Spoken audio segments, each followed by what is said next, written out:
Hi friends, welcome to 1C recipes and vlogs. இது வரைக்கும் நீங்கள் நம்ம சேனலை சப்ஸ்கிரைப் பண்ணலை அப்படின்னா சப்ஸ்கிரைப் பண்ணிடுங்க. கூடவே பெல் ஐக்கானையும் கிளிக் பண்ணிடுங்க. இன்றைக்கி நம்மளோட சேனலில் ஒரு சூப்பரான சைட் டிஷ் ரெசிபி பார்க்க போகிறோம். பாலக் பன்னீர் எப்படி செய்கிறதுன்னு பார்க்க போகிறோம். இந்த ரெசிபி சப்பாத்திக்கு ரொம்பவே சூப்பரான அட்டகாசமான சைட் டிஷ் ரெசிபி அப்படின்னு சொல்லலாம். இந்த பாலக் பன்னீர் சப்பாத்தி அல்லது ரொட்டி கூட வச்சு சாப்பிடுவாங்க. இது ஒரு ஸ்பெஷல் நார்த் இந்தியன் ரெசிபி அப்படின்னு சொல்லலாம். ரொம்ப சூப்பராக இருக்கும், ஹெல்த்தியான ரெசிபியும் கூட. இப்போ இந்த பாலக் பன்னீர் எப்படி செய்கிறதுன்னு இந்த வீடியோவில் நம்ம பார்த்து தெரிஞ்சுக்கலாம். ஃபஸ்ட்டு ஒரு பேன் எடுத்துக்கோங்க. அதை அடுப்பில் வச்சு அது நல்லா சூடான பின்னாடி அதில் 2 கப் அளவு தண்ணி சேர்த்துக்கலாம். இப்போ இந்த தண்ணி நல்லா சூடாகட்டும். சூடான பின்னாடி ஃப்ளேம் ஆஃப் பண்ணிடுங்க. இப்போ நம்மளோட தண்ணி நல்லா சூடாயிடுச்சு, ஃப்ளேம் ஆஃப் பண்ணியாச்சு. இப்போ ஒரு கட்டு அளவு பாலக்கீரையை நல்லா க்ளீன் பண்ணி தண்ணியில் 2 தடவை நல்லா வாஷ் பண்ணி எடுத்திருக்கேன்.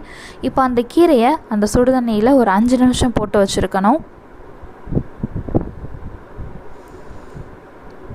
க்ளோஸ் பண்ணிடக்கூடாது. க்ளோஸ் பண்ணாமல் ஓப்பன்லே 5 நிமிஷம் அந்த ஹாட் வாட்டரில் அந்த கீரை இருக்கட்டும். ஒரு கட்டு கீரைக்கு 200 கிராம் அளவு பன்னீர் அந்த ரேஷியோவில் எடுத்துக்கோங்க. இப்போ 5 நிமிஷம் ஆயிடுச்சு. அந்த கீரையை அந்த தண்ணியிலேருந்து ஃபில்டர் பண்ணி எடுத்துடலாம். இந்த சுடு தண்ணியை கீழே ஊற்றிட வேணாம். இதில் மறுபடியும் நம்ம பன்னீர் ஆட் பண்ணணும். இப்போது நம்ம 200 கிராம் அளவு பன்னீரை ஃப்ரீசர்லேருந்து 2 மணி நேரத்துக்கு முன்னாடி எடுத்து வச்சாச்சு. அதனால நார்மல் ரூம் டெம்பரேச்சர் வந்திருக்கும். இப்போ அந்த பன்னீர் க்யூப்ஸை அந்த சுடு தண்ணியில் போட்டு ஒரு 5 மினிட்ஸ் விட்டுடலாம். 5 மினிட்ஸ் கழித்து இப்போது அந்த பன்னீரை நம்ம அந்த சுடு தண்ணியிலேருந்து ஃபில்டர் பண்ணி எடுத்துக்கலாம். இந்த ரேஷியோ மட்டும் மறந்துடாதீங்க. ஒரு கட்டு பாலக்கீரைக்கு 200 கிராம் அளவு பன்னீர். இந்த ரேஷியோவில் அந்த கிரேவி பண்ணிங்க அப்படின்னா கரெக்டாக இருக்கும். இப்போ நம்ம பன்னீர் க்யூப்ஸ் எல்லாம் சுடு தண்ணியிலேருந்து எடுத்துட்டோம். இந்த பாலக் பன்னீருக்கு தேங்காய் எதுவும் அரைச்சி ஊற்றக்கூடாது. இந்த கிரேவி நல்லா திக்காக வர்றதுக்காக ஒரு 5 முந்திரி பருப்பை நார்மல் தண்ணியில் ஒரு அரை மணி நேரம் ஊற வச்சுருந்தேன். இப்போ அந்த முந்திரி பருப்பு ஊற வச்ச தண்ணி கொஞ்சம் மிக்ஸி ஜாரில் சேர்த்து நல்லா பேஸ்ட்டாக அரைச்சி ஒரு கிண்ணத்தில் எடுத்து வச்சுட்டோம். இப்போது அதே மிக்ஸி ஜாரில் நம்ம சுடு தண்ணியில் போட்டு வச்சுருந்தோம் பார்த்தீங்களா, பாலக்கீரை தண்ணியிலேருந்து ஃபில்டர் பண்ணி எடுத்துருந்தோம் இல்லையா, அதையும் அந்த மிக்ஸி ஜாரில் சேர்த்து அதையும் அரைச்சி தனியாக ஒரு கிண்ணத்தில் எடுத்து வச்சுருங்க. இப்போது இந்த பாலக் பன்னீர் செய்ய ஸ்டார்ட் பண்ணிடலாம். அடுப்பில் ஒரு பேன் வச்சுட்டு அது நல்லா சூடான பின்னாடி 1 டீஸ்பூன் அளவு தேங்காய் எண்ணெய், 1 டீஸ்பூன் அளவு பட்டர் ஆட் பண்ணியிருக்கேன். இப்போ எண்ணெய் அந்த பட்டர் நல்லா சூடான பின்னாடி ஒரே ஒரு பிரியாணியில் ஆட் பண்ணிக்கலாம். இது கூடவே ஒரு 1/2 டீஸ்பூன் அளவு சீரகம் ஆட் பண்ணிக்கலாம். சீரகம் அந்த பிரியாணியில் நல்லா ஃப்ரை ஆன பின்னாடி நம்ம அரைச்சி வச்சுருக்கிற ஆனியன் பேஸ்ட் ஆட் பண்ணிக்கலாம். ஒரே ஒரு ஆனியனை அரைச்சி பேஸ்ட் பண்ணி அதில் ஆட் பண்ணியிருக்கேன்.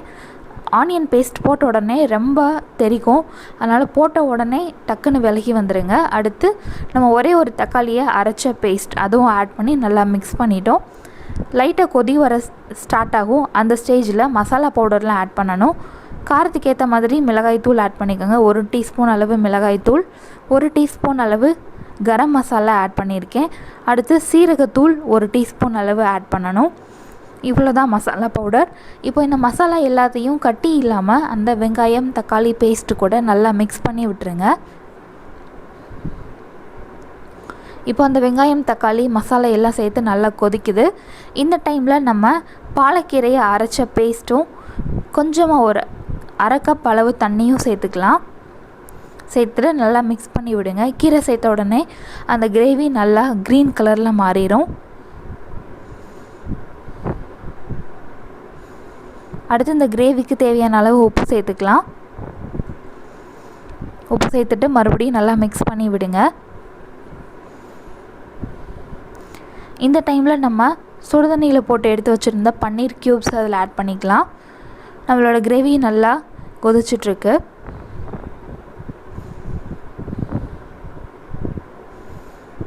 பன்னீர் ஃபுல்லாக ஆட் பண்ணிட்டோம். நல்லா மிக்ஸ் பண்ணி விடுங்க.